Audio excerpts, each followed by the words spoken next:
Last video में हमने ये देखा था कि किस तरीके से जो फ्रांस है वो एक कॉन्स्टिट्यूशनल मोनार्की बन चुका था। और उसमें हमने देखा कि ये जो फ्रांस का नया कॉन्स्टिट्यूशन बना था उसके क्या क्या फीचर्स थे, कि वो जो कॉन्स्टिट्यूशन है वो मोनार्क की पावर को लिमिट करता है और साथ ही साथ मोनार्क की जो पावर है उससे लिमिट करने के बाद वो पावर को 3 ऑर्गन्स में डिवाइड करता है, जो कि है लेजिस्लेचर, एग्जीक्यूटिव एंड जुडिशरी। और इन तीनों की ही एक तरीके से जो फंक्शंस हैं वो हमने समझे।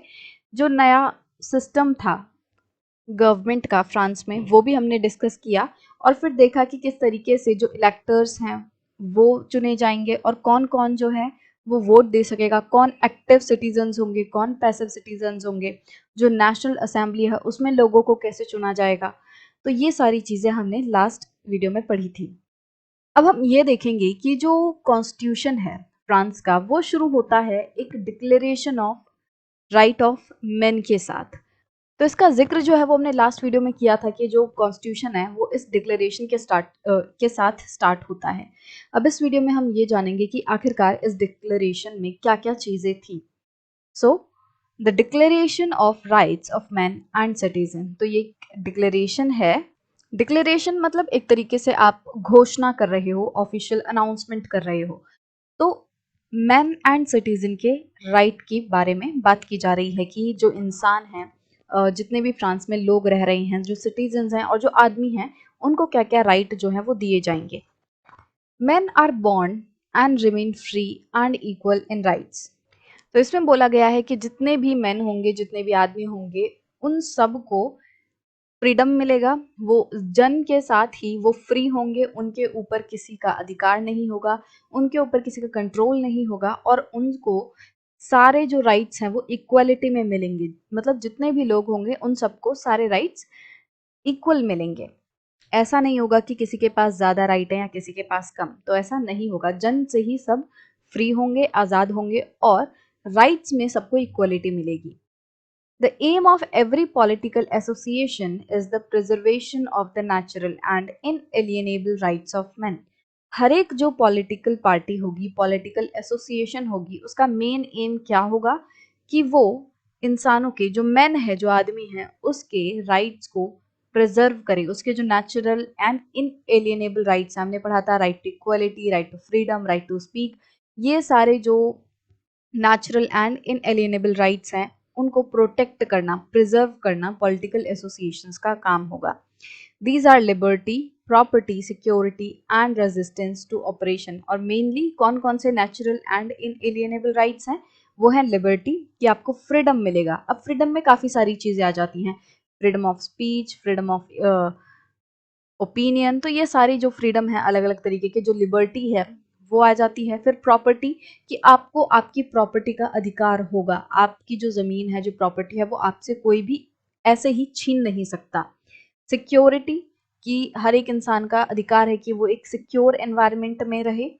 रेजिस्टेंस टू ऑपरेशन, और हर एक पर्सन का ये अधिकार है कि वो ऑपरेशन, मतलब अगर उस पर कोई दबाव बनाया जाएगा, उस पर कोई कंट्रोल करने की कोशिश करेगा तो वो उसको रेजिस्ट कर सकता है, मतलब उसका वो विद्रोह कर सकता है।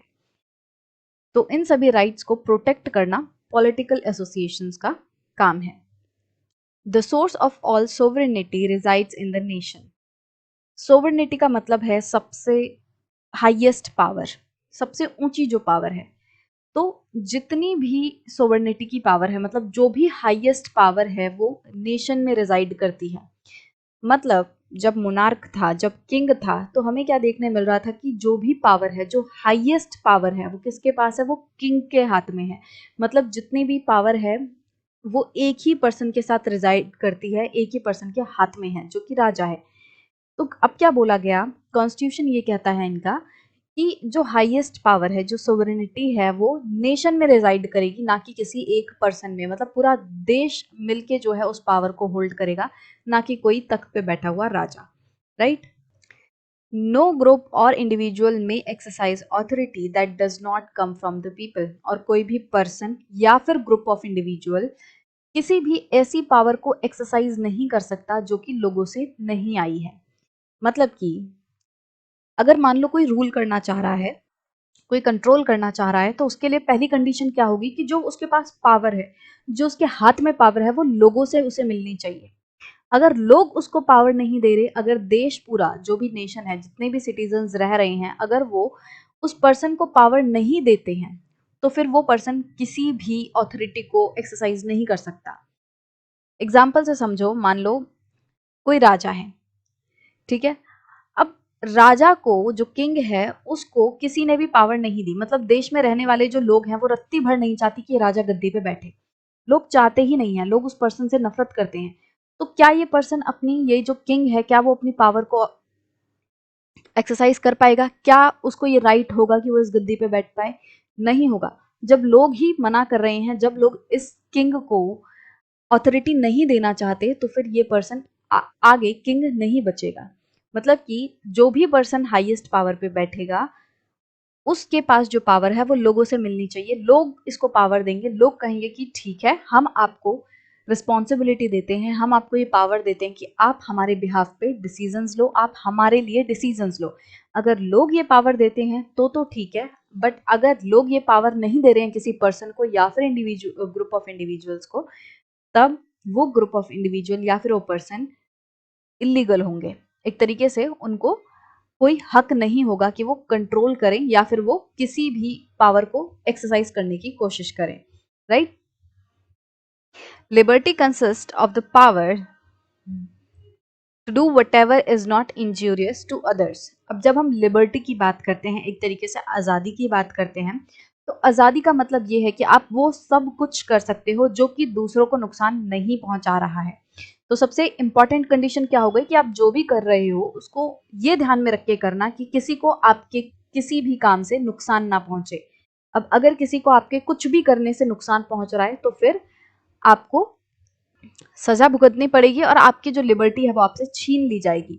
मतलब आप सड़क पे चल रहे हो, आपको पूरा हक है सड़क पे चलने का, बट आपको अचानक से मन किया कि जो आपके साइड में जा रहा है आप उसका चाकू लेके मर्डर कर दो। तो आपका जो एक्शन था चाकू लेके मर्डर करने का, उससे उस पर्सन के ऊपर जो है चोट आई, उस पर्सन की जान चली गई, उसको नुकसान पहुंचा। तो अब आपकी जो लिबर्टी है वो आपके पास नहीं बचेगी, आपके ऊपर जो है एक्शन लिया जाएगा, आपको सजा मिलेगी।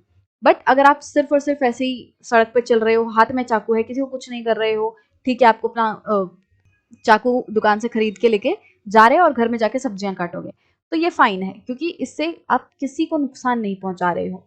तो कोई भी ऐसा काम जो किसी दूसरे को नुकसान नहीं पहुंचाता, आप वो कर सकते हो। आपको आज़ादी है वो सभी काम करने की जो दूसरों को नुकसान नहीं पहुंचा रहा है, बट आप ऐसा कोई भी काम नहीं कर सकते जिससे कि किसी को नुकसान पहुंचे। The law has the right to forbid only actions that are injurious to society. और जो कानून है वो भी सिर्फ उन्हीं कामों पे रोक लगा सकता है, उन्हीं एक्शंस पे रोक लगा सकता है जो कि किसी को नुकसान पहुंचा रहे हैं। ऐसा नहीं कि कोई बंदा सामने मतलब फ्रीली अपनी जिंदगी जी रहा है और उसके कुछ भी करने से किसी को नुकसान नहीं पहुंच रहा, तो लॉ जो है वो उस पर्सन पे रोक नहीं लगा सकता। मतलब यहाँ पे आप बैठे हो, आप अपने घर में क्या कर रहे हो, आप अपने घर में बैठ के यूट्यूब पे क्या कर रहे हो, ये लेक्चर देख रहे हो, तो इससे आपके करने से तो आपके लेक्चर देखने से किसी को नुकसान नहीं पहुंच रहा। अब कानून जो है वो आपके लेक्चर देखने पे रोक नहीं लगा सकता, ठीक है, क्योंकि आप क्या कर रहे हो, आप तो अपना काम कर रहे हो, आप कुछ भी ऐसा नहीं कर रहे जो कि किसी को नुकसान पहुंचे। तो जो लॉ है वो किसी भी ऐसे काम को रोक नहीं सकता जो कि किसी को नुकसान नहीं पहुंचा रहा है, जो कि एकदम राइट है। बट लॉ को पूरा अधिकार है कि वो उस काम पे रोक लगाए जो कि किसी को नुकसान पहुंचा रहा है। Law is the expression of general will. अब कानून क्या है? कानून is the expression of general will, मतलब कि जो लोग आमतौर पे चाह रहे हैं, जो लोगों की इच्छा है, जो लोग सही समझ रहे हैं और जो लोग गलत समझ रहे हैं, तो उन सभी चीजों को कंपाइल करके हम क्या कह रहे हैं? लॉ। कि आम आदमी, जो पूरी जनता है, वो जनरली ये चाहती है। All citizens have the right to participate in its formation. सभी जो सिटीजन्स हैं उनका ये अधिकार है कि वो लॉ मेकिंग में, कानून के बनाने में पार्टिसिपेट कर सकते हैं। अब जो ये पार्टिसिपेशन है वो डायरेक्टली भी हो सकता है और इनडायरेक्टली भी हो सकता है। All citizens have the right to participate in its formation personally और थ्रू देयर रिप्रेजेंटेटिव। मतलब सभी लोगों को ये अधिकार होगा कि वो लॉ मेकिंग में पार्टिसिपेट करें। अब वो डायरेक्टली कर सकते हैं, मतलब खुद लॉ बना रहे हैं वो, या फिर अपने रिप्रेजेंटेटिव्स के थ्रू, जैसे हमने यहाँ देखा था। अब ये लोग जो एक्टिव सिटीजन्स हैं ये वोट देंगे, वोट देके उन्होंने इलेक्टर्स को चुना। अब इलेक्टर्स ने आगे नेशनल असेंबली को चुना और नेशनल असेंबली क्या कर रही है, वो लॉ बना रही है। तो एक तरीके से ये जो लॉ है ये सिटीजन्स ही बना रहे हैं, एक्टिव सिटीजन्स ही बना रहे हैं, बट ये डायरेक्टली नहीं इनडायरेक्टली बना रहे हैं। ये क्या कर रहे हैं, ये अपने रिप्रेजेंटेटिव्स के थ्रू लॉ मेकिंग में पार्टिसिपेट कर रहे हैं, राइट। वहीं जो पर्सन नेशनल असेंबली में है वो क्या कर रहा है, वो डायरेक्टली लॉ मेकिंग में पार्टिसिपेट कर रहा है। Then seventh declaration is no man may be accused, arrested or detained except in cases determined by the law। मतलब किसी भी पर्सन को एक्यूज नहीं किया जा सकता। एक्यूज करना मतलब उसके ऊपर इल्जाम लगाना। उसे अरेस्ट नहीं किया जा सकता, मतलब कि उसे गिरफ्तार नहीं किया जा सकता। और उसे डिटेन करना मतलब अपनी कस्टडी में रखना, जैसे पुलिस क्या करती है, डिटेन कर लेती है सवाल जवाब करने के लिए। तो इस तरीके से किसी भी पर्सन को एक्यूज, अरेस्ट और डिटेन नहीं किया जा सकता सिवाय उन केसेस के जो कि लॉ डिटरमाइन करता है। आप ये समझ लो, मान लो लॉ है, कानून है, उसमें कुछ चीजें लिखी हैं कि हमारे सोसाइटी में खून करना गलत है, किसी का मर्डर करना गलत है, हमारे सोसाइटी में चोरी करना गलत है, किसी को धमकी देना गलत है। तो ऐसे बहुत सारी लिस्ट बना दी, कानून में बहुत सारी चीजें लिखी हैं जो कि सोसाइटी के लिए गलत डिक्लेयर की गई हैं। तो अगर कोई पर्सन कुछ ऐसा काम कर रहा है जो कि इस रॉन्ग वाली लिस्ट में नहीं आता है, तो उस पर्सन को अरेस्ट, एक्यूज या डिटेन नहीं किया जा सकता। फॉर एग्जाम्पल, ये मिस्टर काजू हैं। अब काजू जो हैं वो अपना फुटबॉल खेल रहे थे। अब फुटबॉल खेलना जो है वो बिल्कुल सही काम है और वो इस रॉन्ग वाली लिस्ट में नहीं है। तो अब पुलिस आए, वो कहे कि जी आप फुटबॉल खेल रहे हैं, हम आपको अरेस्ट करेंगे, तो काजू कह सकता है कि मैंने कुछ गलत नहीं किया है, मैंने कुछ भी ऐसा नहीं किया है जिस पे लॉ रोक लगाता है, तो आप मुझे डिटेन, एक्यूज या फिर आप मुझे गिरफ्तार नहीं कर सकते, राइट। वहीं यहाँ पे मिस्टर बादाम है। अब बादाम क्या कर रहा है, बादाम ने अपने दोस्त को बहुत कूटा, बहुत मारा। अब लॉ ने क्या बोला है कि आप फालतू में किसी को इसी तरीके से हाथ नहीं उठा सकते, किसी पे भी आप किसी को ऐसे मार नहीं सकते, राइट। तो अब पुलिस आएगी बादाम के पास, वो बोलेगी कि आपने अपने दोस्त को फालतू में मारा और आपके ऊपर इल्जाम है कि आपने उसके साथ गलत किया। तो अब पुलिस जो है वो इसको अरेस्ट कर सकती है मिस्टर बादाम को। अब बादाम ये नहीं बोलेगा कि नहीं नहीं मैंने तो कुछ गलत नहीं किया। पुलिस कहेगी कि आपने जो काम किया वो हमारा कानून कहता है कि गलत है, तो आपको अरेस्ट किया जाता है। इस तरीके से जो भी चीजें कानून में लिखी हैं सिर्फ उनके बेसिस पे ही अरेस्ट, एक्यूज किया जा सकता है, डिटेन किया जा सकता है। बट अगर लॉ उस चीज को गलत नहीं ठहराता तो आप किसी पर्सन के साथ ऐसा नहीं कर सकते। Every citizen may speak, right and print freely. कोई भी जो सिटीजन है वो अपनी मर्जी से बोल सकता है, वो जो भी सोचता है, जो भी फील करता है वो एक्सप्रेस कर सकता है, बोल सकता है, लिख सकता है, अपनी फीलिंग्स को, अपनी ओपिनियंस को वो लिख सकता है और उनको प्रिंट भी कर सकता है बिना किसी रोक टोक के। He must take responsibility for the abuse of such liberty in cases determined by the law। But अपनी इस लिबर्टी का ध्यान रखना है कि वो अपनी इस लिबर्टी का, ये जो उसको फ्री स्पीक और फ्रीली उसको राइट करने की और प्रिंट करने की आज़ादी जो मिल रही है, ये जो उसको राइट मिल रहा है, उसका वो गलत इस्तेमाल ना करे, इसकी उसे रिस्पॉन्सिबिलिटी लेनी होगी। For the maintenance of the public force and for the expenses of the administration, a common tax is indispensable। अब जब गवर्नमेंट चलती है तो गवर्नमेंट को बहुत सारे काम करने होते हैं और उन सभी कामों को करने के लिए गवर्नमेंट को पैसा चाहिए होता है। अब गवर्नमेंट फंड लाएगी कहाँ से? गवर्नमेंट को रोड बनाने हैं, गवर्नमेंट को डैम बनाना है, स्कूल्स बनाने हैं, हॉस्पिटल बनाने हैं, तो इन सभी चीज़ों को करने के लिए उसे पैसा चाहिए। तो पैसा गवर्नमेंट के पास आने का एक सबसे इम्पॉर्टेंट सोर्स क्या है? टैक्सेस। तो इसमें 12वां जो डिक्लेरेशन है वो ये कहती है कि गवर्नमेंट अपना काम सही से कर सके उसके लिए वो एक कॉमन टैक्स लगाएगी और ये जो टैक्स है वो इनडिस्पेंसिबल है, मतलब कि इसको हटाया नहीं जा सकता, ये आपके ऊपर लगेगा ही लगेगा। It must be assessed equally on all citizens in proportion to their means. और ये जो टैक्स है ये सब पे इक्वली लगेगा, जितना वो लोग कमा रहे हैं, जितने उनके संसाधन हैं उनके प्रोपोर्शन में। ये कहने का मतलब क्या है कि मान लो इक्वल टैक्स लगाया, मतलब कह दिया कि सबको अपनी इनकम का 10% देना है। अब टैक्स क्या लगा? इक्वल लगा, बट उनका जितना वो कमा रहे हैं उसकी प्रोपोर्शन में उन्हें देना पड़ेगा। ये तो परसेंटेज में सेम हो गया 10%। अब मान लो कोई पर्सन कमा रहा है 100 रुपए, तो उसको देने हैं सिर्फ 10 रुपए एज टैक्स। वही कोई कमा रहा है 1000 रुपए, तो उसको 100 रुपए एज टैक्स देने पड़ेंगे।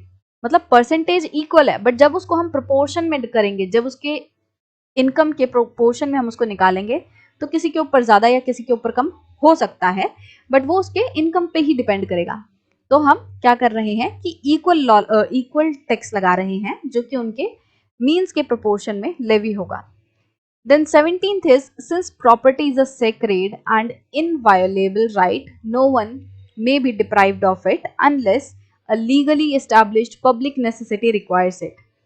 ये कहते हैं कि प्रॉपर्टी जो है वो सेक्रेड है। सेक्रेड मतलब एक तरीके से पवित्र है, और इनवायोलेबल है मतलब कि एक ऐसा राइट है जिसको कि तोड़ा नहीं जा सकता, जिसको कि आपसे छीना नहीं जा सकता, और इस राइट को प्रिजर्व करके रखा जाएगा, आपको दिया जाएगा, प्रोटेक्ट किया जाएगा कि आपसे ये राइट को छीने ना। बट अगर लीगली, अगर गवर्नमेंट को कोई ऐसी जरूरत आन पड़ी है कि आपकी जगह की जरूरत है, तो फिर आपको वो देनी पड़ेगी, बट ऐसी मुफ्त में नहीं दोगे, आपको उसके लिए जस्ट कंपनसेशन मिलेगी, मतलब कि जितना सही उसका दाम है उसको आपको दिया जाएगा और फिर आपसे वो जमीन ली जाएगी। इसका कहने का मतलब क्या है कि आपका घर है, ये हाईवे था और हाईवे के साइड में आपका यहाँ मस्त सा घर था एक, ठीक है। अब आप मस्त एकदम एंजॉय कर रहे हो, अपने घर में रह रहे हो, आपको कोई दिक्कत नहीं है। अब यहाँ से एक गुंडा आया, ठीक है, यहाँ पे एक गुंडा आया और वो आपके घर में गोली लेके जो है घुस गया और बोला कि ये घर खाली करो, अब से इस घर में मैं रहूंगा। तो क्या इस पर्सन का ऐसा करना सही है?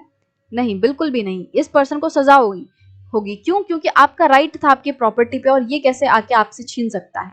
तो ये नहीं छीन सकता। आपको जो कानून है वो आपको रक्षा देगा। आप कोर्ट के पास जा सकते हो कि ये बंदा जो है, ये जो गुंडा है, ये मेरी जमीन हड़पना चाहता है, तो जो कानून है वो इसको सजा देगा। बट अब क्या हो रहा है, अब गवर्नमेंट आपके पास आई है, गवर्नमेंट कह रही है कि भैया सुनो, हमें ये जो हाईवे है ये बड़ा करना है, बहुत ज़्यादा पॉपुलेशन बढ़ रही है, बहुत ज़्यादा गाड़ियां आ रही हैं, और इतनी ज़्यादा ट्रैफिक की वजह से हमें ये रोड बड़ा करना पड़ रहा है।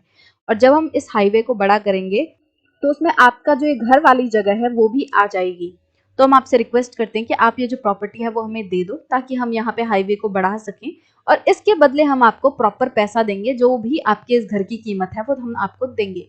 तो अब आप मना नहीं कर सकते, क्योंकि अब गवर्नमेंट को चाहिए और पब्लिक इंटरेस्ट में चाहिए, ये लीगल काम के लिए चाहिए, ठीक है। तो इस तरीके से आपसे कोई इलीगली नहीं छीन सकता, बट अगर गवर्नमेंट को जरूरत है, पब्लिक के इंटरेस्ट में जरूरत है, तो आपको देनी पड़ेगी, बट आपको उसके बदले में कंपनसेशन जरूर गवर्नमेंट को देना पड़ेगा, फ्री में ही नहीं ले सकते गवर्नमेंट भी। तो ये थे declaration of rights of man and citizens. इसमें हमने डिटेल में जाना कि किस तरीके से कुछ जो राइट्स हैं वो डिक्लेयर किए गए कि ये सबको मिलेंगे। Now, the revolutionary journalist Jean-Paul Marat commented on his newspaper L'Ami du Peuple, the Friend of the People, on the Constitution drafted by the National Assembly. तो जीन पॉल जो थे उन्होंने अपने न्यूज़पेपर, जिसका इंग्लिश में मतलब था the friend of the people, कि लोगों का दोस्त, इस नाम से उन्होंने अपना एक न्यूज़पेपर निकाला हुआ था, और उस न्यूज़पेपर में उन्होंने जो नेशनल असेंबली ने ये कॉन्स्टिट्यूशन ड्राफ्ट किया था उसके ऊपर अपनी टिप्पणी दी, अपनी comments the. The task of representing the people has been given to the rich. वो कहते हैं कि लोगों को रिप्रेजेंट करने का जो टास्क है वो किसको दिया गया है? वो अमीरों को दिया गया है। याद करो, हमने बोला था कि इलेक्शंस में वही लड़ सकता है, इलेक्टर्स और नेशनल असेंबली का मेंबर वही बन सकता है जो कि हाईएस्ट टैक्स पेयर की कैटेगरी में आता है। मतलब कि जो पर्सन सबसे ज्यादा टैक्स पे करते हैं वही लोग इलेक्टर्स बन सकते हैं, वही लोग नेशनल असेंबली के मेंबर्स बन सकते हैं।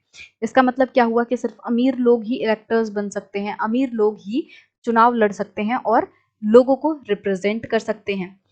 तो जो जीन पॉल हैं वो ये कहते हैं कि आपने लोगों को रिप्रेजेंट करने का जो दायित्व है वो उन लोगों को दे दिया जो बहुत ही ज्यादा अमीर हैं। The lot of the people, lot of the poor and oppressed will never be improved by peaceful means alone.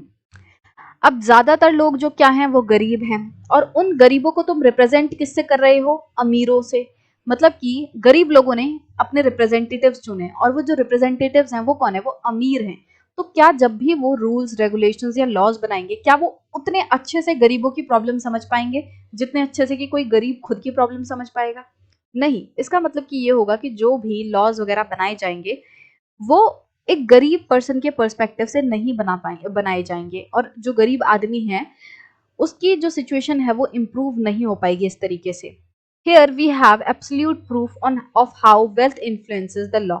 और यहाँ पे हम अच्छे से देख पाते हैं कि किस तरीके से जो वेल्थ है वो लॉ को इन्फ्लुएंस करती है।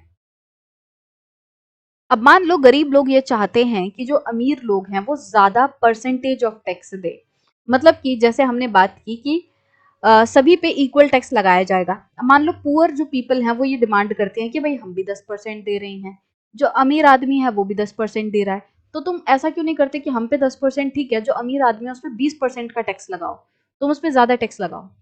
तो जब ये बात पार्लियामेंट में जाएगी, जब ये बात नेशनल असेंबली के आगे जाएगी, तो क्या नेशनल असेंबली इससे सहमत होगी? क्योंकि नेशनल असेंबली में तो अमीर लोग बैठे हैं, और अगर 20% टैक्स लेवी कर दिया गया तो उन्हें ही ज्यादा टैक्स देना पड़ेगा, तो वो कभी भी इस चीज के लिए एग्री नहीं करेंगे। तो इससे क्या हुआ, जो अमीर लोग हैं वो लॉ को इजीली इन्फ्लुएंस कर सकते हैं। जो चीज उनके फायदे में होगी वो उसको आगे बढ़ाएंगे, उसका लॉ बनाएंगे, बट जो चीज उनके फायदे में नहीं होगी वो उसको रिजेक्ट कर देंगे। तो जो गरीब आदमी है उसकी सिचुएशन इंप्रूव होना बहुत ही मुश्किल हो जाता है। Yet laws will last only as long as the people agree to obey them। और हमें लास्ट में ये समझना चाहिए कि ये जो लॉज बनते हैं, जो कानून बनते हैं, वो तभी तक चल पाते हैं जब तक कि लोग उन कानूनों का पालन करने के लिए रेडी होते हैं। मतलब कि जब तक कि ये लोग कह रहे हैं कि ठीक है इन कानूनों को हम फॉलो करेंगे, इनको मानेंगे, तब तक तो वो लॉ चलेंगे। बट जैसे ही लोगों ने ये डिसाइड करना शुरू कर दिया कि हम इस कानून को तोड़ देंगे, तो वो कानून फिर किसी भी वैल्यू का नहीं रह जाएगा। And when they have managed to cast off the yoke of the aristocrats, they will do the same to others owners of the wealth। अब यहाँ पे बोला है when they have managed to cast off the yoke of the aristocrats। योक क्या होता है? एक तरीके से आपने देखा होगा, बैल होती हैं। ये मान लो ये दो बैल हैं, और उनके गर्दन पे इस तरीके से एक चीज लगाई जाती है जिससे कि वो कहीं भागे दौड़े ना और एक डायरेक्शन में वो चलते जाएं। तो जैसे आपने जब खेती वगैरह करते हैं, जब हल चलाते हैं, तो उनके गर्दन पे कुछ फ्रेम रखा जाता है लकड़ी का सा, ताकि उन जो जानवर हैं उनको कंट्रोल करके रखा जा सके, उनको बांध के रखा जा सके और वो सीधे सीधे चलते जाएं। तो इस चीज को हम क्या कहते हैं? योग कहते हैं। तो जब जीन पॉल जो है वो ये कहना चाहते हैं कि जब ये जो गरीब आदमी है, या जब आदमी लोग इन जनरल जो सिटीजन्स हैं, जब वो अपने गर्दन से इस योग को हटाने का डिसीजन ले लेंगे, मतलब एक तरीके से जो एरिस्टोक्रेट्स हैं, जो गद्दियों पे बैठे हैं, जो लोगों को कंट्रोल कर रहे हैं, जब लोग ये डिसाइड करेंगे कि अब वो इनके द्वारा और ज्यादा कंट्रोल नहीं होंगे, अब वो इनकी बातें और नहीं सुनेंगे, तब क्या होगा कि जो लोग हैं वो सेम चीजें करेंगे उन अमीर लोगों के साथ जो कि अमीर लोग गरीब लोगों के साथ करते हैं। मतलब कि जो गरीब लोग हैं उनके ऊपर अमीर बहुत अत्याचार कर रहे हैं और बहुत गंदे गंदे लॉज बना दिए हैं और कानून बनाए जा रहे हैं। अब एक दिन गरीब आदमी उठा और उसने सोचा कि बस अब नहीं, अब मैं इन फालतू के लॉज को फॉलो नहीं करूंगा। तो वो क्या करेगा? वो विद्रोह करेगा, और जब बहुत सारे लोग मिलकर विद्रोह करेंगे तो अल्टीमेटली क्या होगा कि जो अमीर आदमी है उसकी पावर नहीं रह जाएगी, और फिर ये जो गरीब लोग हैं वो जो चाहे वो कर सकते हैं, उनके पास इतनी पावर हो जाएगी, वो फिर सेम परेशानी जो है, प्रॉब्लम्स जो है वो अमीर लोगों को देंगे जिस तरीके से अमीर लोग उनको देते थे। तो अमीर लोगों को जो है ये सिचुएशन ध्यान रखनी चाहिए कि वो किसी को इतना परेशान ना कर दें कि अल्टीमेटली वो लॉज को ओबे करने से ही मना कर दे। तो इस तरीके से जो जीन पॉल हैं वो अपनी कमेंट इन कॉन्स्टिट्यूशंस के बारे में देते हैं।